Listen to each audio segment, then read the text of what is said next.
Welcome back to Let's Make a Game. In this video, I would like to continue talking about tactical combat. In particular, there were two issues that I mentioned at the end of the previous video. Firstly, there wasn't any guarantee that the monsters wouldn't be randomly placed with two in the same square, which would mean that effectively we couldn't see one of them. And also, there was no way for the hero to move around. So I've solved both of those problems. No matter how often you restart the game now, you will always have 5 monsters. And I've also solved the problem of allowing the hero to move around. So let's have a look at the code. Stopping 2 monsters having the same square is done on the setup enemies passage. So we have a for loop that goes from 1 to NMES, which is the number of enemies. And I've put in some new code with a little note that says, if necessary, make sure that position isn't repeated. If necessary being if Z is greater than 1, because we need to check the second one against the first one, the third one against the first 2, and so on, but of course we don't need to check the first one against anything. So if Z is greater than 1, then we execute this code. The code has another for loop in it. For Y equals 1, Y is less than Z, Y++, notice that it's less than Z, not less than or equal to, which is what you normally see in this part of a for loop. You might also notice that I stop using X and Y for the dimensions of the battlefield. I've changed it to width and height, so I can use X and Y as temporary variables, which is something I'm more used to. But anyway, we go from 1 to Z, so if Z is 2, we just look at 1. If Z is 3, we look at 1 and 2, and so on. And we say if enemy X Z is equal to enemy X Y, and enemy Y Z is equal to enemy Y Y. So, in other words, if the X and Y positions of monster Y are the same as the X and Y positions of monster Z, in other words, those two monsters have been placed in the same square, reduce Z by 1. In other words, in essence, redo the monster that has been placed in a square that's already occupied. So, now we need to enable the player to click on squares in order to move the hero. So that is done down here. As part of the process of printing these squares, we make some of them links.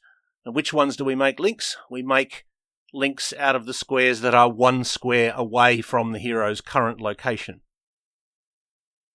We have this quite long bit of code which is working out if the current square is 1 square away from the hero's location. The hero's current location is hero X, hero Y, and the square that we're printing is print X, print Y. So we say if math.abs, that's the absolute value, that means that if we get a negative number, we turn it into a positive number. So -2 becomes 2, for example. We look at the absolute value of hero X minus print X. If that's less than 2, so it's 0 or 1, then we do the same thing for hero Y and print Y, if the absolute distance between those two is less than 2, and if either hero X does not equal print X or hero Y does not equal print Y. That means that the X and the Y distances are within 2, but it's not exactly the same square. If that's the case, then we're going to turn it into a link. And we're going to use a command that I don't think we've used yet, which is literally called link.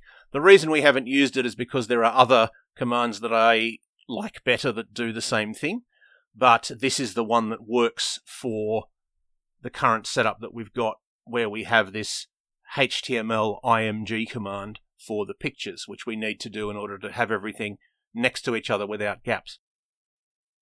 So we create a link, and we do that both before and after this thing that happens all the time, which is where we're adding in the img command for the square.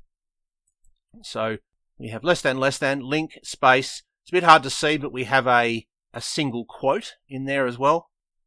Then we have the img command. Then, if all of those things are true, which we use up here as well, we have another single quote.